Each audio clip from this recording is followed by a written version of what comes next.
حضرت معاویہ کے بارے میں جس پہ امام بخاری نے باب باندھا ہے،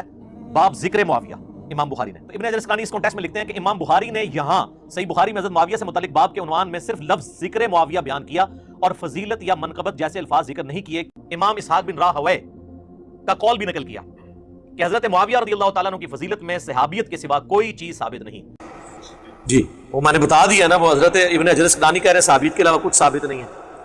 حضرات محترم، انجینئر مرزا اپنے اس کلپ کے ذریعے ثابت یہ کرنا چاہتا ہے کہ نبی کریم صلی اللہ علیہ وسلم سے سیدنا امیر معاویہ رضی اللہ تعالیٰ عنہ کی فضیلت میں کوئی صحیح حدیث ثابت نہیں ہے. ریفرنس کے طور پر فتح الباری شرح صحیح بخاری کی ایک عبارت پیش کرتا ہے. تو امام بخاری رحمہ اللہ اپنی بخاری شریف میں ایک باب قائم کرتے ہیں، باب ذکر معاویہ رضی اللہ تعالیٰ عنہ. اس کی شرح کرتے ہوئے علامہ ابن حجر اسقلانی رحمہ اللہ امام بخاری کے ایک استاد امام اسحاق بن راہوے رحمہ اللہ کے قول ذکر کرتے ہیں کہ لا یصح عن النبی صلی اللہ علیہ وسلم فی فضل معاویہ شیء. نبی کریم صلی اللہ علیہ وسلم سے سیدنا امیر معاویہ رضی اللہ تعالیٰ عنہ کی فضیلت میں کوئی صحیح حدیث ثابت نہیں ہے. اس سے نتیجہ نکالتے ہوئے علامہ ابن حجر اسقلانی نے یہ بات نقل کر دی کہ امام بخاری نے باب ذکر معاویہ کے جو الفاظ ذکر کیے ہیں، باب مناقب معاویہ، باب فضائل معاویہ یا باب فضل معاویہ کے الفاظ ذکر نہیں کیے. امام بخاری رحمہ اللہ یہ سمجھتے ہیں حضرت امیر معاویہ رضی اللہ تعالیٰ عنہ کی فضیلت میں کوئی صحیح حدیث ثابت نہیں ہے. بظاہر یہ اعتراض بڑا سخت معلوم ہوتا ہے، تو آج کی اس ویڈیو میں اس کا تسلی بخش رد کیا جائے گا، تسلی بخش جواب دیا جائے گا، جس سے سارے اشکالات ختم ہو جائیں گے. اس لیے اس ویڈیو کو مکمل دیکھیں. صحیح بخاری ہی سے حضرت امیر معاویہ رضی اللہ تعالی عنہ کی فضیلت میں ایک صحیح حدیث پیش کریں گے. اور سونے پہ سہاگا یہ ہے کہ علامہ ابن حجر اسقلانی رحمہ اللہ نے بھی اس حدیث کو فضائل معاویہ مناقب معاویہ میں شمار کیا ہے. اس اعتراض کا الزامی جواب دیا جائے گا، اور اس کے ساتھ ساتھ انجینئر مرزا جو یہ اعتراض کرنے والا ہے اسی کی زبانی صحیح مسلم سے صحیح روایت حضرت امیر معاویہ رضی اللہ تعالیٰ عنہ کی فضیلت میں پیش کی جائے گی، جس کو ذکر کرنے کے بعد انجینئر نے خود بھی اقرار کیا ہے کہ یہ روایت سیدنا امیر معاویہ رضی اللہ تعالیٰ عنہ کی فضیلت میں ہے. پہلی بات تو یہ ہے کہ علامہ ابن حجر اسقلانی رحمہ اللہ نے جو امام بخاری رحمہ اللہ کے بارے میں فرمایا کہ باب ذکر معاویہ لانے کی وجہ یہی ہے کہ حضرت امیر معاویہ رضی اللہ تعالیٰ عنہ کی فضیلت میں کوئی صحیح حدیث نہیں ہے، یہ کوئی حتمی فیصلہ نہیں. کیونکہ امام بخاری رحمہ اللہ کے بارے میں محدثین میں ایک مقولہ مشہور ہے، فقہ البخاری فی تراجمہ، کہ امام بخاری رحمہ اللہ کی سمجھداری، امام بخاری رحمہ اللہ کی بصیرت، باریک بینی جو ہے امام بخاری کے انہی تراجم میں، تراجم کہتے ہیں احادیث کے ابواب، عنوان جو ہیں ان میں امام بخاری رحمہ اللہ کی سمجھداری پوشیدہ ہے. یعنی امام بخاری رحمہ اللہ نے بڑی گہری مناسبتوں کے ساتھ، بڑی باریک مناسبتوں کے ساتھ احادیث کے ابواب قائم کیے ہیں. اس لیے اس حوالے سے کوئی شخص بھی حتمی رائے قائم نہیں کر سکتا کہ امام بخاری کے مطمع نظر، پیش نظر یہ بات تھی، اس لیے امام بخاری رحمہ اللہ نے باب ذکر معاویہ ذکر کیا ہے، فضائل اور مناقب کا لفظ ذکر نہیں کیا. یہ کوئی حتمی فیصلہ نہیں ہے. علامہ ابن حجر اسقلانی رحمہ اللہ نے ایک رائے قائم کی ہے، اور اسی رائے کو اگر دیکھا جائے تو دوسری طرف دیگر صحابہ کرام رضوان اللہ علیہم اجمعین پر بھی یہ اعتراض وارد ہوگا کہ ان کے حوالے سے بھی کوئی صحیح حدیث ثابت نہیں، کیونکہ یہی اسلوب، یہی طریقہ امام بخاری نے دیگر صحابہ کرام کے حوالے سے بھی اختیار کیا ہے. مثلا امام بخاری نے باب قائم کیا ہے باب ذکر طلحہ بن عبید اللہ، باب ذکر اسامہ بن زید، باب ذکر مصعب بن عمیر، باب ذکر ابن عباس، باب ذکر جریر بن عبداللہ البجلی، باب ذکر حذیفہ بن الیمانی، باب ذکر ہند بنت عتبہ بن ربیعہ رضوان اللہ علیہم اجمعین. یعنی اتنے سارے صحابہ کرام رضوان اللہ علیہم اجمعین کے حوالے سے امام بخاری رحمہ اللہ نے وہی طریقہ اختیار کیا، باب ذکر والا، باب مناقب اور باب فضل، اور اسی طرح فضیلت، فضائل کے الفاظ ذکر نہیں کیے. تو اس کا کیا مطلب ہوا کہ آیا ان جلیل القدر صحابہ کرام کے حوالے سے بھی کوئی صحیح حدیث مروی نہیں ہے، جبکہ ان کے حوالے سے سیدنا عباس، سیدنا ابن عباس رضی اللہ تعالیٰ عنہما، اور اسی طرح حضرت حذیفہ رضی اللہ تعالیٰ عنہ، حضرت طلحہ بن عبید اللہ جو عشرہ مبشرہ میں سے ہیں، صحیح حدیث ان کے حوالے سے تو مشہور و معروف ہیں. اس لیے یہ کہنا کہ باب ذکر معاویہ قائم کر کے امام بخاری ثابت یہ کرنا چاہتے ہیں کہ سیدنا امیر معاویہ رضی اللہ تعالیٰ عنہ کی فضیلت میں کوئی صحیح حدیث مروی نہیں ہے، یہ محض ایک عقلی تعویل کہہ لیں، وگرنہ حقیقت سے اس کا کوئی تعلق نہیں ہے. امام بخاری رحمہ اللہ کی اس صحیح روایت کے ذکر کرنے لگا ہوں جس سے حضرت امیر معاویہ رضی اللہ تعالیٰ عنہ کی فضیلت کھل کر آپ کے سامنے آئے گی. حدیث کا نمبر ہے 2924، اور اس حدیث کے اندر نبی کریم صلی اللہ علیہ وسلم نے فرمایا کہ اول جیش من امتی یغزون البحر قد اوجبوا،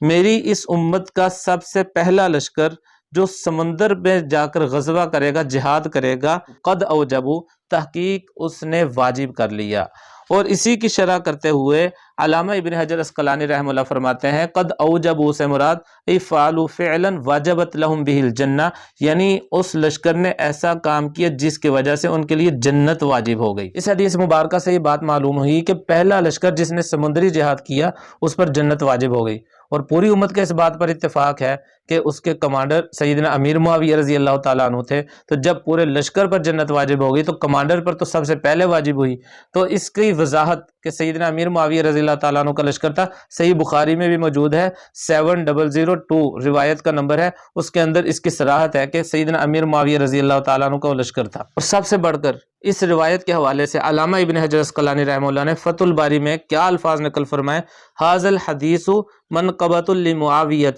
رضی اللہ تعالیٰ عنہ لأنہ اول من غزا البحر، یہ حدیث حضرت امیر معاویہ رضی اللہ تعالیٰ عنہ کی فضیلت میں ہے کیونکہ وہ پہلے وہ شخص ہے جنہوں نے سمندر میں جہاد کیا ہے۔ تو اب آپ بتائیے کہ علامہ ابن حجر اسقلانی نے وہی اعتراض جو اسحاق بن راہویہ رحمہ اللہ کے حوالے سے کیا تھا کہ امام بخاری رحمہ اللہ نے جو باب قائم کیا ہے، اس سے پتہ یہ چلتا ہے کہ سیدنا امیر معاویہ رضی اللہ تعالیٰ عنہ کی منقبت میں کوئی روایت نہیں ہے، اور خود اس روایت کے نیچے کیا فرما رہے ہیں کہ یہ حدیث حضرت امیر معاویہ رضی اللہ تعالیٰ عنہ کی منقبت میں ہے۔ تو اب پتہ یہ چلا کہ وہ ایک رائے تھی، ایک احتمال تھا، وگرنہ حقیقتاً سیدنا امیر معاویہ رضی اللہ تعالیٰ عنہ کی شان میں فضیلت والی روایت بخاری شریف میں بھی موجود ہے، ایک نہیں بلکہ 2-3 مقامات پر مذکور ہے۔ اس کے علاوہ ایک اور صحیح ترین روایت حضرت امیر معاویہ رضی اللہ تعالیٰ عنہ کی فضیلت میں، منقبت میں، شان میں، جس کو علامہ ناصر الدین البانی رحمہ اللہ نے السلسلۃ الصحیحہ میں، امام ترمذی رحمہ اللہ نے سنن ترمذی میں،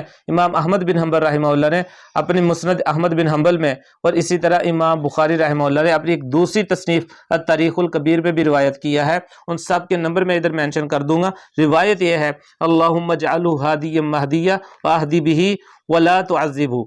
اب اس سے بڑھ کر کیا فضیلت میں روایت ہو سکتی ہے کہ نبی کریم صلی اللہ علیہ وسلم ان کے بارے میں ارشاد فرما رہے ہیں، اللہ سے دعائیں کر رہے ہیں، یا اللہ ان کو ہادی بنا دے، یعنی لوگوں کو سیدھے راستے پر لگائے، ان کو مہدی بنا دے کہ خود بھی سیدھے راستے پر چلے، واہدی بھی، اور ان کے ذریعے لوگوں کو ہدایت عطا فرما اور ان کو عذاب سے بچا۔ اسی طرح ایک اور صحیح روایت جس کو امام احمد بن حنبل رحمہ اللہ نے مسند احمد میں، اسی طرح صحیح ابن حبان میں بھی مذکور ہے، اور صحیح ابن خزیمہ میں بھی وہ روایت مذکور ہے۔ روایت کے الفاظ یہ ہیں اللہم علم معاویۃ الکتاب والحساب وقہ العذاب، اے اللہ تو معاویہ کو کتاب کا علم دے اور حساب کا علم دے اور اس کو عذاب سے بچا۔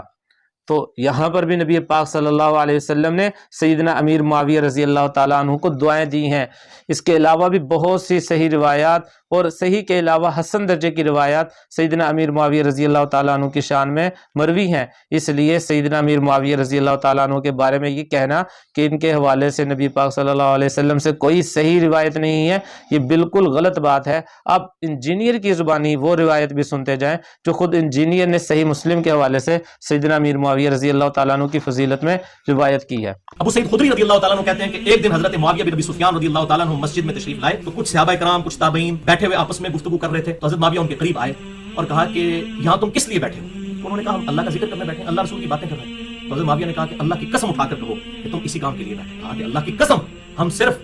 اللہ تبارک و تعالیٰ کے ذکر کے لیے یہاں پر بیٹھے ہیں۔ آپ کہتے ہیں ایک دفعہ ہم بھی اسی طریقے سے مسجد میں بیٹھے ہوئے تھے اور آپ صلی اللہ علیہ وسلم تشریف لائے ہمارے پاس، اور آپ نے ہم سے پوچھا کہ تم کس لیے بیٹھے ہو؟ تو ہم نے کہا کہ ہم اس چیز پر شکر ادا کرنے کے لیے بیٹھے ہیں کہ اللہ تعالیٰ نے ہمیں اسلام کی دولت عطا فرمائی، مرنے سے پہلے حق دکھا دیا، الحمدللہ، اس پہ اللہ کا شکر ادا کر رہے ہیں۔ تو حضور صلی اللہ علیہ وسلم نے فرمایا اللہ کی قسم اٹھاؤ کہ اسی لیے بیٹھے ہو۔ رسول اللہ اسی لیے بیٹھے ہیں، اللہ کی قسم اٹھاتے ہیں۔ تو پھر آپ صلی اللہ علیہ وسلم نے بھی فرمایا کہ میں نے کوئی بدگمانی کی وجہ سے قسم نہیں اٹھوائی، بلکہ ابھی ابھی جبرائیل علیہ السلام میرے پاس آئے تھے اور انہوں نے فرمایا کہ آپ کے ان اصحاب کی وجہ سے اللہ تعالیٰ فرشتوں کے سامنے بھی فخر فرما رہا ہے۔ فرشتوں نے کہا تھا نا کہ یہ بندے تو قتل و غارت کریں گے، تو انہیں کس لیے پیدا کیا؟ یہ بھی تو بندے ہیں جنہوں نے نبی کی دعوت قبول کر لی۔ تو اس حدیث سے میرے نزدیک حضرت معاویہ رضی اللہ تعالیٰ کی یہ فضیلت ثابت ہوتی ہے، ان کی صحابیت اور ان کا اسلام لانا۔